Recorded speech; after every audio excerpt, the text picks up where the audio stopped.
Metabolism. All right.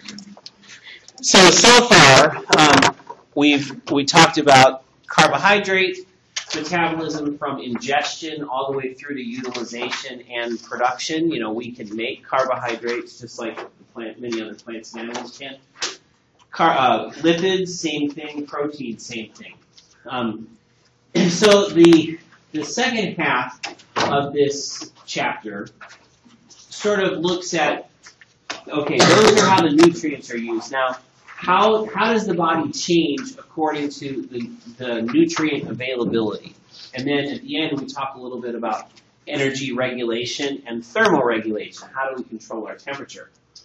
Okay, so essentially, the body has, well, it has three metabolic patterns, but two that we talk a lot about, and the third comes up only rarely. All right, so we have an absorptive state. This is this case when the digestive tract has lots of nutrients in it. You know, so this is after a meal. For most people, you know, you're in the absorptive state pretty much all day long until you get to about bedtime, right? Because we eat every several hours, and that sort of keeps there being nutrients in the digestive tract.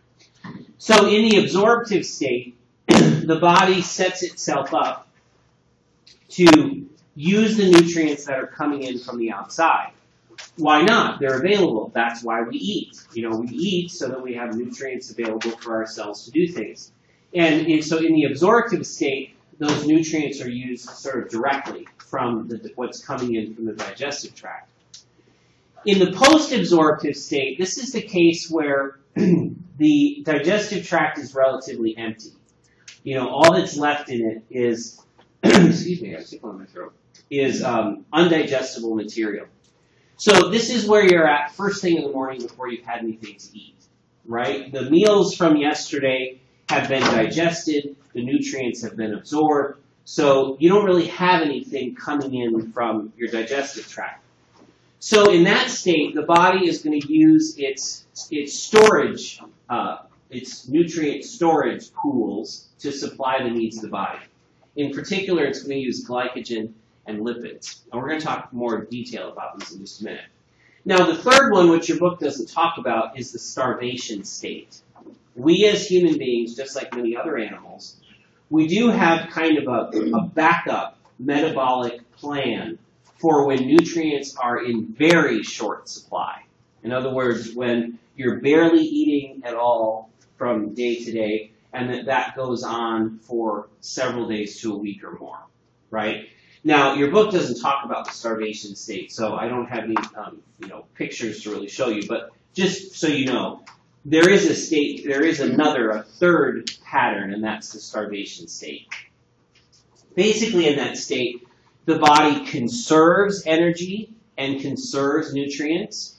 So like when somebody is malnourished, they're in a starvation state, their activity level drops to a bare minimum.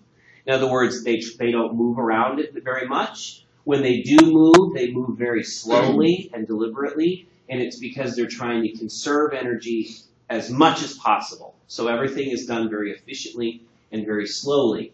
And then in addition, in the starvation state, the body starts to pirate or steal from itself. So like muscle, for example, is broken down for the protein it contains. The bone marrow, which typically has a lot of fat in it, the fat in the bone marrow is actually used for metabolism, so bones get weaker and weaker and thinner. Yes? So like somebody who's like starving themselves, like the body will attack the fat first, but then once it runs out of the fat, it'll start attacking the muscle. That's correct. Okay. Yeah. And yes, sooner than you think is what I was going to say. Okay. You know, one of the worst ways to lose weight is the starvation approach. Well, I'm just not going to eat. Because very quickly, it's not like your body goes through all of its fat stores first. When you hit that second week, it puts itself into this mode of resource not using up things. So your metabolic rate drops.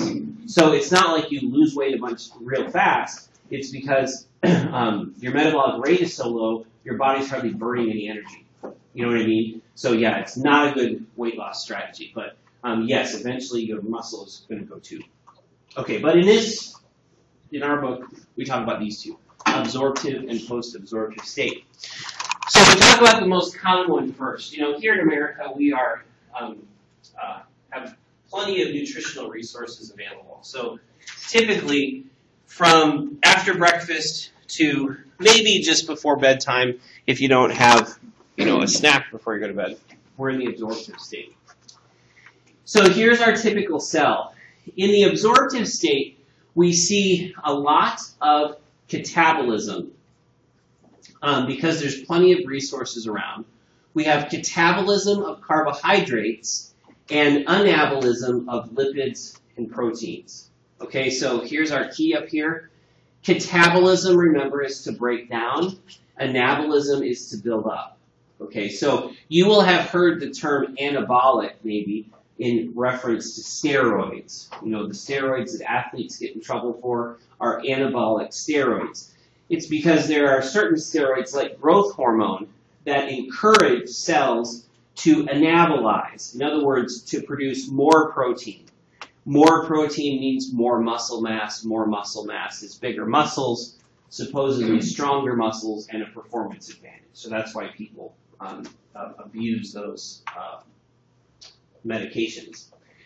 So in the absorptive state, you have to remember that there's plenty of nutrients coming in from the digestive tract. So the body is going to save and spend at the same time, unlike what we would do in our personal budgets, right? So when there's lots of nutrients coming in, we might as well use glucose because glucose is plentiful and it's quick and easy to burn. So we have this down the center, we have this big glycolysis cascade here.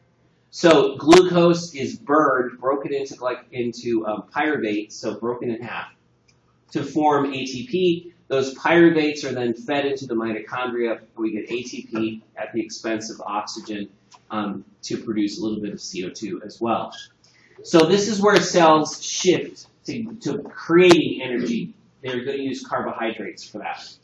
And the real key to that system is this guy up here, insulin. So insulin levels are high when we're in the absorptive state, because that means glucose is coming in from the digestive tract. Might as well use it once it has been stored to the point that the body wants to have it stored. All right, so we have that in the middle. While the cell is using this for energy, it takes this opportunity of plenty to start building things back up too.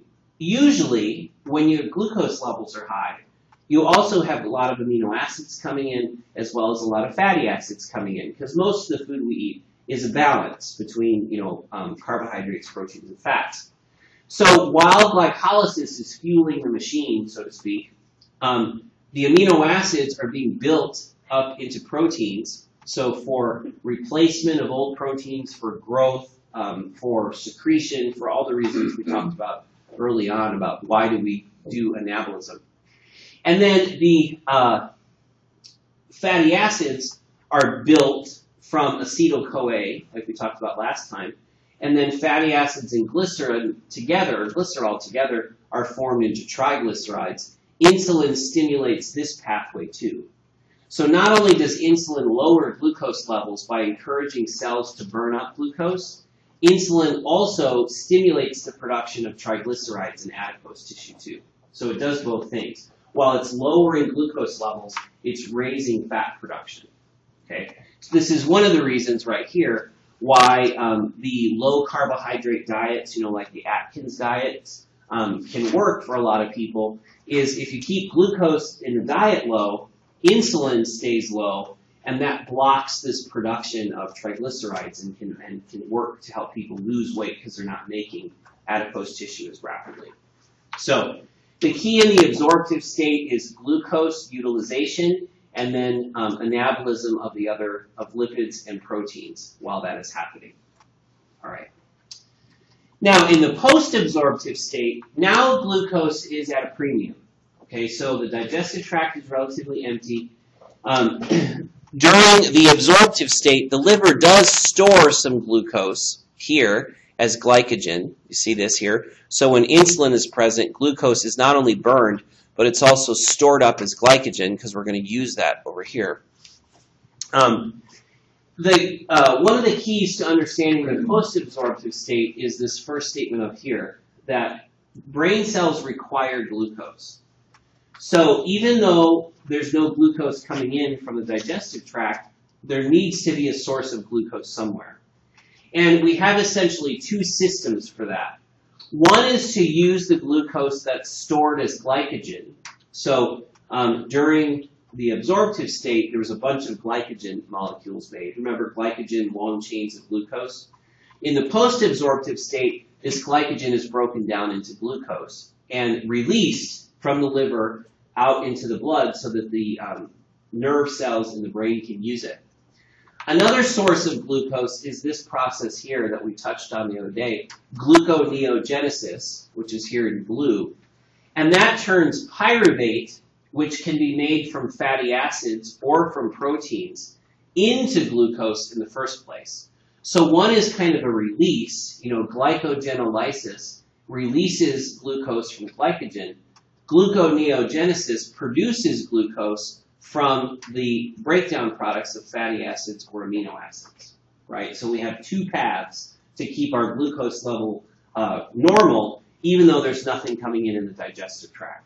We can make it, gluconeogenesis, from other things, or we can release it from glycogen.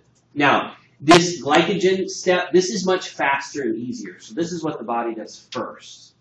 So again, first thing in the morning, maybe a couple of hours before you got up, your body shifted into this post-absorptive state. First thing that happens is the glycogen is broken down and released as glucose. When the liver starts to run out of glycogen, then it starts this process of gluconeogenesis. So this comes first, and then this comes later. All right. You'll note that there's no insulin up here on the membrane. If we compare it to here, we see that insulin is present, which is allowing glucose to come into cells. If there's no insulin on the surface, glucose doesn't enter cells. It's kind of surprising, but glucose cannot get into cells unless insulin is present, except for brain cells. Brain cells don't need insulin. All other cells do. And this comes up in certain kinds of diabetes where the body doesn't produce insulin. So like in type 1 diabetes, the patient could have a ton of nutrients coming in through the digestive tract. Their glucose level could be 500, but because there's no insulin, that glucose cannot get into the cells to be used for anything. So this is one of the reasons why glucose levels get very high in type 1 diabetes in the first place. And essentially, they're usually children. Those children's cells are starving because they can't get at all that glucose, even though the glucose level is through the roof in the blood. So it's kind of insulin is a powerful hormone because it affects every cell of the body except for brain cells. So most of the mass of the body is under that insulin control for this metabolic pathway. Okay, so if no glucose is entering this cell, so it's making glucose for itself and it's exporting glucose out into the blood for use by the brain cells. Okay, so while that's happening, now we see a bunch of red arrows. So we've got a big blue arrow up the middle, so anabolism, that's the production of glucose. But then in this post-absorptive state, the body is using its structure as a nutrient reserve, right? So the lipids are broken down into fatty acids. The fatty acids are broken down, remember, 2 carbons at a time, that beta oxidation, into acetyl-CoA. That acetyl-CoA gets fed into the mitochondria to produce ATP, like we talked about last time. So we're burning fat right here, okay? On the protein side of things, we don't have glucose. Remember, carbohydrate's the easiest thing to burn for fuel, but we can burn the other 2 things if we need to. So proteins are broken down into amino acids. Those amino acids are deaminated, like we talked about last time, and urea is formed. and are eventually made into pyruvate and similar molecules, which are fed into the mitochondria to produce ATP. So instead of being powered down the middle through the carbohydrate chain like we saw in the absorptive state, in post-absorptive state, we're fueling through lipids and through protein, right? So again, one of the ways, the Atkins diet that came out many years ago actually showed pretty significant weight loss in a lot of people. And this slide kind of explains why. If we keep carbohydrates low in the diet, but we keep proteins and lipids high, then the body is going to burn those proteins for energy, but lipid production, instead of lipids being produced, they're going to be burned at the same time. So it is still, the low carbohydrate diet is a very effective one. The problem is our brains are sort of wired up to want carbohydrates because carbohydrates are easy, fast fuel for our cells to use. So you get into this willpower thing of, but carbohydrates are the best part, and that's evolution in action. It's because we burn carbohydrates best, so that's what we have a taste for most. All right. So questions about any of that? In addition, the liver, so in the post-absorptive state, all right, so there's no glucose coming in, but it means there's no amino acids coming in either. Okay, so in that state, the liver takes over the production and release of amino acids from proteins that it has stored up. So while the liver is releasing glucose for the brain, it's also releasing amino acids for the rest of the body for growth and repair as well. All right, we'll move on.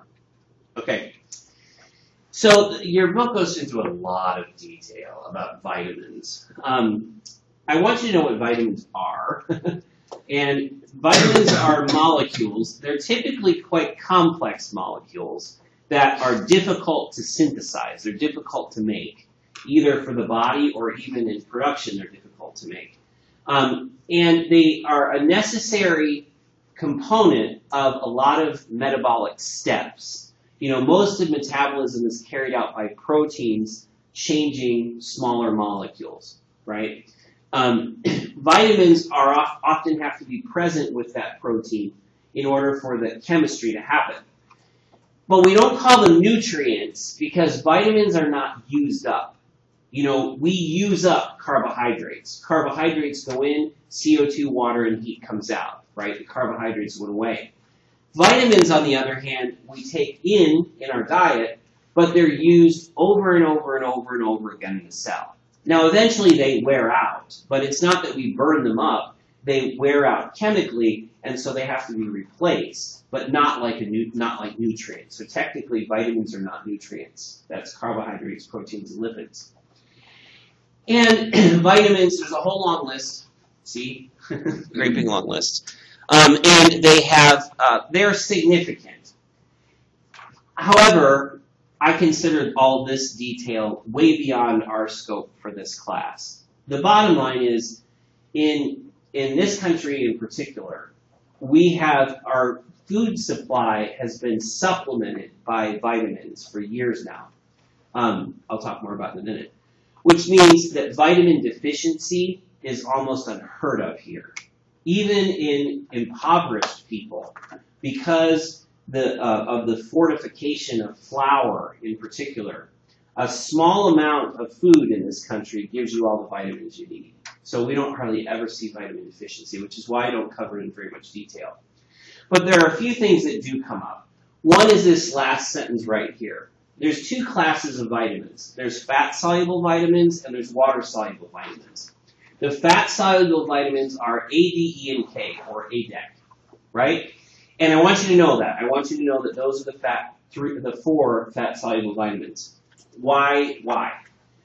The difference between the fat-solubles and the water-solubles, these are the ones you can overdose on, okay? Because fat-soluble materials have difficulty leaving the body because we're a water-soluble creature, right? We are mostly water. It means that these vitamins taken in excess can result in excess problems. You can overdose on these, essentially. So I do want you to know that. Another piece I want you to know about the fat-soluble vitamins is you have to ingest fat in order to ingest these vitamins, right? Because they only dissolve in fat in the first place. So A, D, and E are typically added to milk, right? Because milk always has a little bit of fat in it, so we put the fat-soluble vitamins in the milk. You know, we all grew up with vitamin D3 enriched milk. Now they've started adding vitamins A and E to it as well. And, you know, someday, many of you will learn the effects of deficiency and the effects of excess and what these vitamins do, but not in this class, you're not, right? I think this is the kind of thing, it's easier to refer to a table if it comes up in one of your patients than it is to try to remember this for the rest of your life. Now, future teachers may disagree with me on that, but, all right, that's the fat-soluble ones. Here are the water-soluble vitamins, right, called that because they dissolve in water. Now, the fat solubles, because of their nature of being fat soluble, we have kind of a storage of these in our body all the time. So let's say you cut vitamin A out of your diet completely. Not a smart thing to do, but let's say you did it. You're following some crazy, thing on the internet, right? No vitamin A is going to kill you. Well, you're not going to suffer any effects for several months, probably, because you have enough vitamin A stored in your tissues to prevent these kinds of problems from happening for quite some time. Not true for the water-soluble vitamins. We have to have these in our diets in a regular way. So every day, or at least every few days. Because except for vitamin B12 and vitamin C, none of the other of these vitamins are stored in any meaningful way in our body. So it means we have to have them regularly. Now, here again, if you are a label reader, right, if you read labels on the side of your boxes, and I bet many of you do because you're science-minded people and you see that interesting long words and sort of, oh, what's that? You're curious and you've read some of these. So some of these will sound familiar because they're in the ingredients label. Breakfast cereal is the best example of this, right? You read the breakfast cereal thing, and somewhere down at the bottom, you'll start seeing some of these names: thiamine, riboflavin, niacin, pantothenic acid, pyridoxine. These are things you'll see. These are all B and C vitamins, right? So all the B vitamins. And remember how we talked about iodine? They started adding iodine to salt to prevent goiter. Back in I think it was like the 1950s, 60s, somewhere in there, there was a movement to try to reduce vitamin deficiency in our population.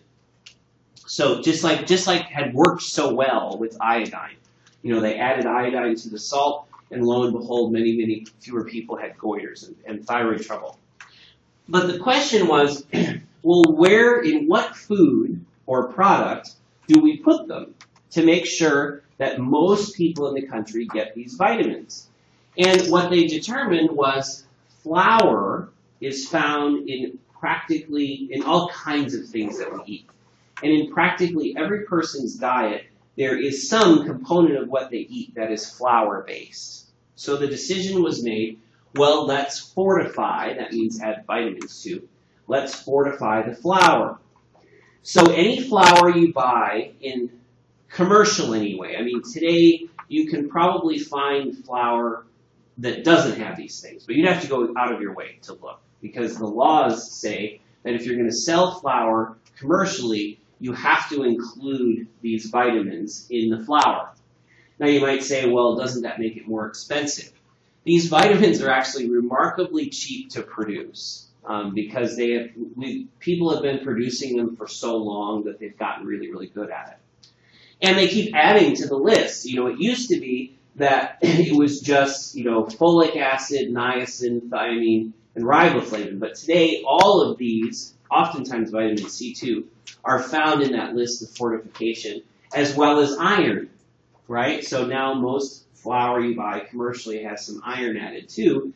Same reason. It's not because it makes the flour taste better or work better. It's not that it's, adding anything to what the flour goes into. It is simply to reinforce our nation's nutrition.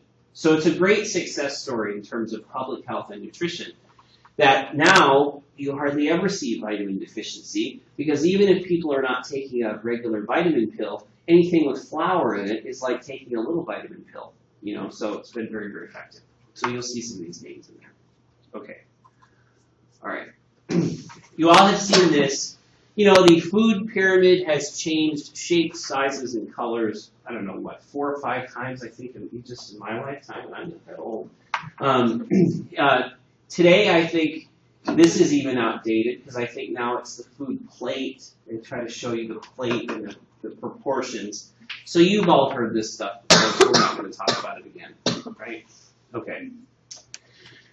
Okay, so that's metabolism. That's the chemistry that keeps you alive, the chemistry that gets you moving around, thinking, all of the fancy things that us human beings do. And that sort of brings to an end the rest of the digestive tract. So we saw in the last chapter how that system worked. This chapter we saw what it does, right, with proteins, carbohydrates, and lipids from ingestion all the way through to utilization. Okay. So the rest of this is about the regulation of our body's energy consumption and energy use. So the concept of basal metabolic rate comes up. Just to stay alive, in other words, you haven't done anything yet, you have simply stayed alive for another day, costs calories, right? It's a living thing. To stay alive, you have to spend energy to do that. And for the average there, it's about 1,680 calories per day, just to stay alive. That's your heart's beating, you're breathing, you're maintaining your temperature, your brain's working well enough to not be in a seizure or a coma.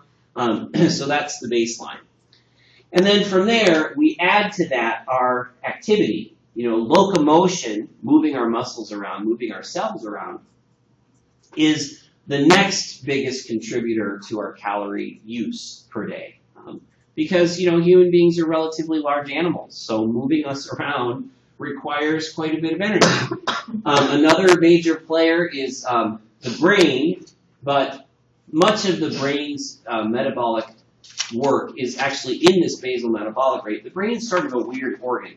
It uses about the same amount of energy, whether you're really using it or whether it's just sitting there, sleeping, just because of the nature of the thing. So we add on to our basal metabolic rate than what we actually do. I think usually in lab, you guys will calculate your own personal basal metabolic rates depending on your activity level, yes?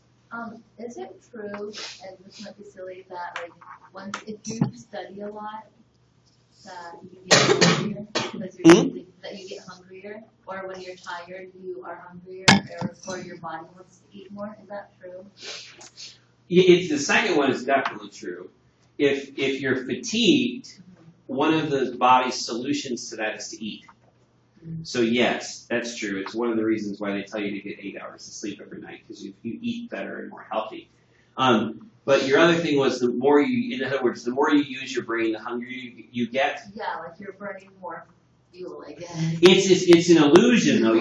You are burning more glucose, because that has been proven now. And it used to be the answer to that would have been no. The brain uses the same amount of energy no matter what it's doing. We know better now. It is true that when you're doing intense mental work, you do burn more glucose.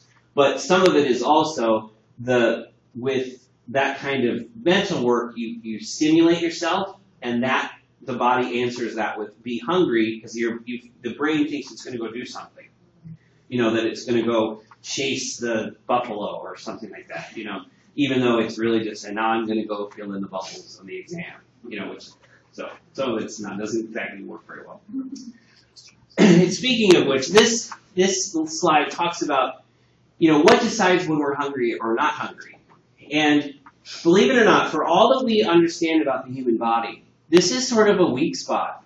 We don't understand very well the hunger satiety paradigm. Why do we get hungry when we do? Satiety is not hungry. It's the opposite of hungry, right? So, and I don't know, hunger, I think it's satious. Why do we get satious or not hungry? But we know a few things. Okay, so we know there's these two factors that work in opposition. So we have the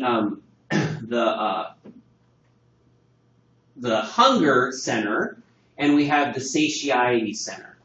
So the feeding center, or the hunger center, is what triggers the feeding behaviors.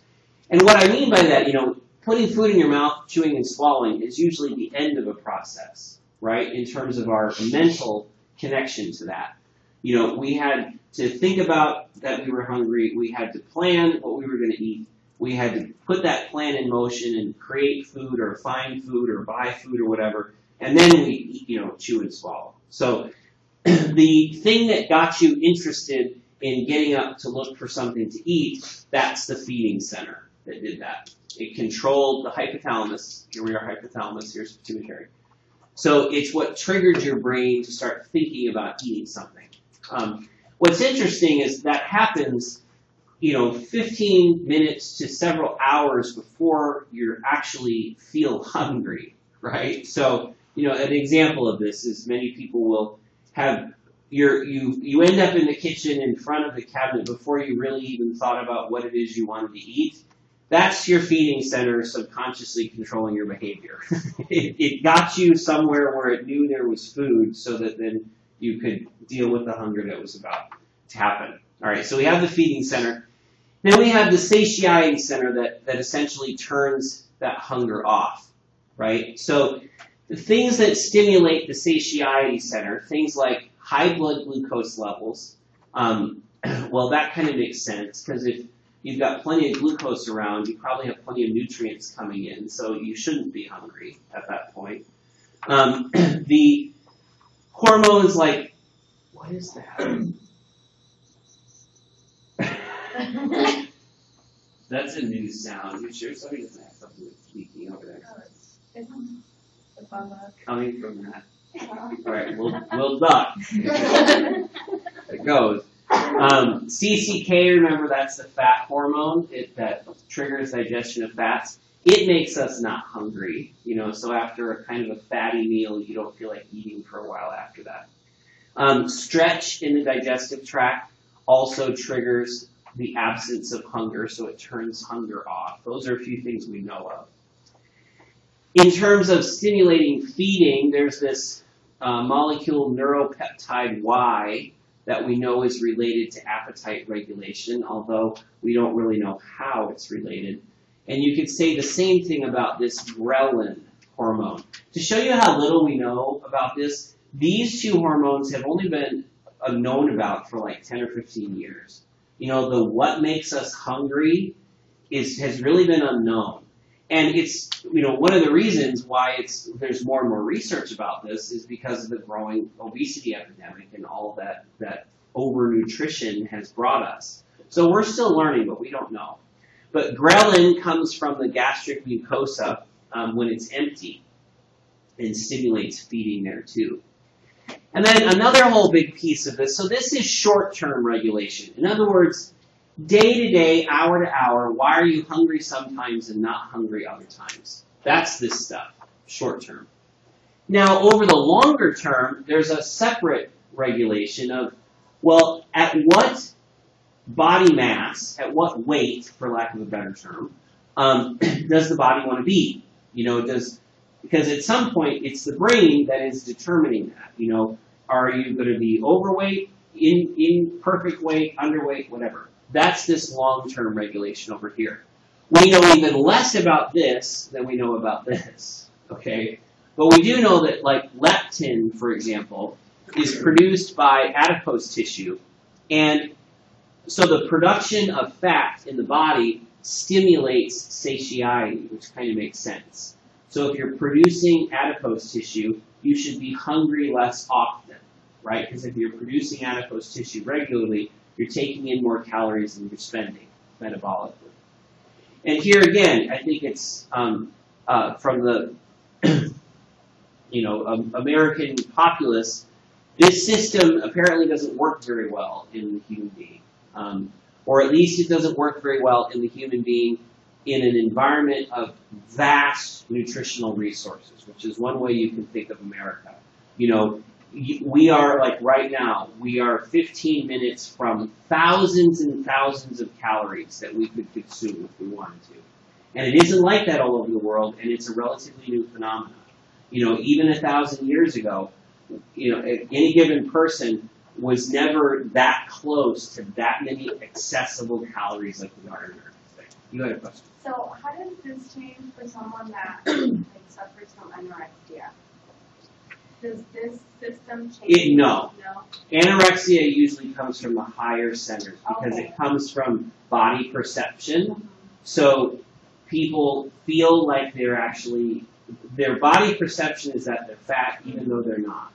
So what they do is they are trying to essentially become thinner and thinner even though their body perception isn't match reality. Does that make sense? It's not this system. It's much more, it's higher order than that. Yeah, this is all automatic, subconscious stuff. Yeah. All right. Okay, so then the last piece of this chapter is thermoregulation. How do we manage our body temperature? And before we can talk about what the body does about that, we have to talk a little bit about many of your favorite topics, which is the physics of it all, right? Because heat has to move in order to go from one thing to another. And for us human beings, the primary mechanisms of heat transfer, there's 4 of them. All right, so radiation is something that the universe does. So a thing that is hotter than its surroundings radiates heat into those surroundings. That is us usually. Unless we are in an environment that's greater than our body temperature, we are flinging heat away from us all the time through infrared radiation. All right, so that's all of us in the room right now. That accounts for about 50% of the heat you lose indoors. Now, it can go up or down outside depending on the temperature differential. So if you're outside and it's 20 below, you're going to radiate much faster than if you're outside and it's 90, right? Pretty close to your own body temperature. All right, so that's radiation. Convection is the process where air, air is matter, and matter touching matter, heat is exchanged between those 2 bits of matter until the heat is the same. So inside, convection accounts for about 15% of the body's heat loss. That's air moving across your skin, carrying heat away with it. Evaporation, it causes heat loss because when water goes from liquid to steam, that takes energy, right? I forget, what is it called? It's a specific heat or something like that? I forget the term in chemistry, but I know that in order to make liquid into gas, you have to put energy in. Well, if you put energy in, so when water evaporates, it cools the surface it left. Okay, this is how our sweat system works. As the sweat evaporates, it cools the skin because that energy that created steam came from the body in the first place. So this evaporation is happening on the skin, but very importantly, it's happening in the lungs too. On a cold winter day, when you breathe, you see your water vapor coming out, right? Well, that's happening all the time, even in a room like this. So anytime your body's water evaporates, that causes cooling. So in the lungs as well as on the skin. So that's about 20% of your heat loss indoors is from evaporation. And then the last one doesn't matter usually, and that's conduction. Conduction is loss of heat directly from one thing to another. So your feet on the floor, for example, you're losing a small amount of heat into the carpet all the time, but it's this tiny little minuscule bit. But conduction can matter a lot in certain circumstances. So in a drowning, for example, when a person is in water, they're in direct contact with matter, their conduction losses outweigh all of these others very rapidly. So it's why, you go swimming and it's 70-degree water and a 90-degree day and it feels very cold when you get in, but you adapt to that cold. Well, you are still losing a ton of metabolic energy into that water as long as you're in it. So conduction losses usually don't matter, but they can when water starts to get involved. All right, so typically these are good things for us because we make heat all the time. We tend to store heat pretty well, so we always have heat to get rid of. The only exception to that is when it's very warm in the environment. So when you're outside on a hot summer day, then these systems maybe don't work as well as we would like them to. But typically, they help to keep us cool, which is our typical problem, is we have to stay cool. Staying warm only comes up when it's very, very cold outside. All right. Okay. Why do we care? Why don't we just, be like the reptiles and just let our body temperatures change? Because our enzymes are not designed for that, or did not evolve for that. So the normal range for temperature is actually quite small. It's somewhere here between 95 and 99. And that's the normal oral temperature range. And there, everything's normal. As we start to get hotter from that, we are able to deal with temperatures up to about 106 with our thermoregulatory mechanisms. This is not a fever, okay? That's not what we're talking about here. We're talking about, let's say you are working in a very hot room. It's 105 degrees in that room. Your body is still able to get rid of heat even as your body temperature starts to climb, okay? But once you get over about 106, now the body really can't get rid of that heat anymore, and you need help. In other words, you're not going to be able to solve this using your body's own systems. You're going to need some external help there as well. What happens to you? Well, as you get hotter and hotter, you get disoriented. Anybody who's had a relatively high fever, 103 or 104, will know all about this disorientation. Fever, temperature, all by itself makes you kind of not you. That's the disorientation of temperature. Whether it comes because your body made that fever, or because you're stuck in a hot room or a hot car, you still get that same effect, disorientation. But above about 106, you start to get cell damage, seizures, proteins denature way up here, and then you're dead up here at 115 for very long. So we have what causes those high temperatures. Active. Children can get hot, and not just because they're running a fever, but because they're little metabolic machines, and they can get going. They have little tiny bodies, so their temperature can go up. Exercise in the extreme can drive your temperature up, and of course fevers. Here, the only way you're going to get up here is if there's something really wrong with your brain that's causing massive dysregulation. That's exceedingly rare. But this one does happen, and that is you're in an environment where it's very hot. Or, like we find here in Omaha in the summer, hot and humid is worse than just hot. Because in hot and humid, our sweat system doesn't work. So it doesn't help us get rid of that heat. So that's the high end. The low end is quite a bit deeper than the high end is tall. So we handle cold better than we handle hot. So, we can have body temperatures down to 90 and be impaired, but still able to affect our own thermoregulation to some extent. We have a different pattern of effects as we get colder and colder. Okay, first it's disorientation, then you slow down. It's like turning the speed down on a person. The colder they get, the slower they do everything, which is sort of counterintuitive because the slower you do things, the less heat you make. So by getting cold, you get colder. This is how you hear about mountain climbers freezing to death. That's one of the ways it happens. When we get cold, we move slower. As we move slower, we make less heat, so you chill faster, and it's sort of one of those spirals. So you get loss of muscle control, loss of consciousness. Eventually, your heart stops beating and you die. So where are these things? First thing in the morning, your body's at its coldest. That's just the way our hypothalamus temperature system works. It resets every morning at a cold spot. So, first thing in the morning, you might have a temperature of 94 or even below. But down here, you're into exposure. You're in a cold environment, or you're in you're in a cold environment, and you don't have adequate protection from that environment.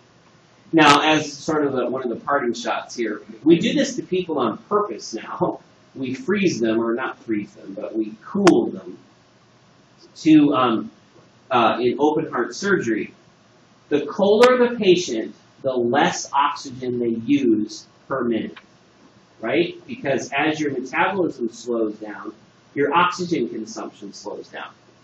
So one of the ways we can improve outcomes in heart surgery is we chill the patients down to a body temperature of like 82 or even lower, so that their oxygen consumption, their oxygen needs are real low, and they can tolerate the artificial heart machine's actions better that way. This is also the reason, there was just one in the news the other day about a child who had drowned in cold water and was resuscitated after like an hour. At least it was on my Facebook feed, so it must have been out there in the world. You hear about these. Every couple of years there'll be one of these. And if you are in cold enough water and drown, because your oxygen consumption is so low because of the chill, you can actually survive. So there's been cases of even 2 or 3 hours of death that the patients have recovered from. So because of this, we chill patients down. There's another caveat to this, and that is, just for your own reference, a person is not dead until they are warm and dead, okay? Because of this phenomena of cool temperatures drops oxygen production, if a patient, let's say it's dead winter, it's 20 below, and somebody is found unconscious and their body temperature is 60 and they don't have a heartbeat, you can't declare them dead yet because they may still be resuscitatable, right? So you have to warm the patient up, try resuscitation, and it's only when their body temperature is around normal that you can actually say they're dead. So because of these cases where people have gotten cold and survived long times without circulation. Do they Yeah. wake up with like brain damage? Do they wake up with brain damage or anything? They certainly can. Anytime you're without oxygen, the brain can suffer. It's amazing they survive at all. Some of them really do survive with no other problems. But as a general rule of thumb, the longer it is your heart hasn't been beating, the greater your risk for massive brain damage So like kid and was not okay. normal life. I don't know if the kid was okay, but there's examples in the past of kids being down an hour and a half in freezing cold water, being resuscitated while being warmed, and going on to live normal lives. That's lucky. Yeah. Yes. So there was a case of a babysitter who left a baby, or she was an infant, in the car during really, really hot summer, and for hours. And then she brought her into, like, suddenly she remembered her, and then she brought her into, like, an air-conditioned house. So, and the baby did die, but yeah. But was it because of the heat stroke, or was it because of the change in temperature? Because of heat stroke. It doesn't work the other way. Hot, we don't deal with, because hot, see, proteins denature. Down here, there's no proteins denature. So everything just slows down. So if somebody's really cold, you can slowly warm them up and have not very many problems. If somebody gets really hot, it's just the opposite. You need to cool them down as quickly as possible to prevent further damage. Because heat damage is damage over time. So the longer you are at 110, the more damage there'll be. So like in severe heat stroke, like somebody found in the desert, they'll put them in the ambulance and dump ice on them. Because the quicker you can drop the temperature, the less protein denaturing you get, the less cell damage you get, and the less problems you get over time.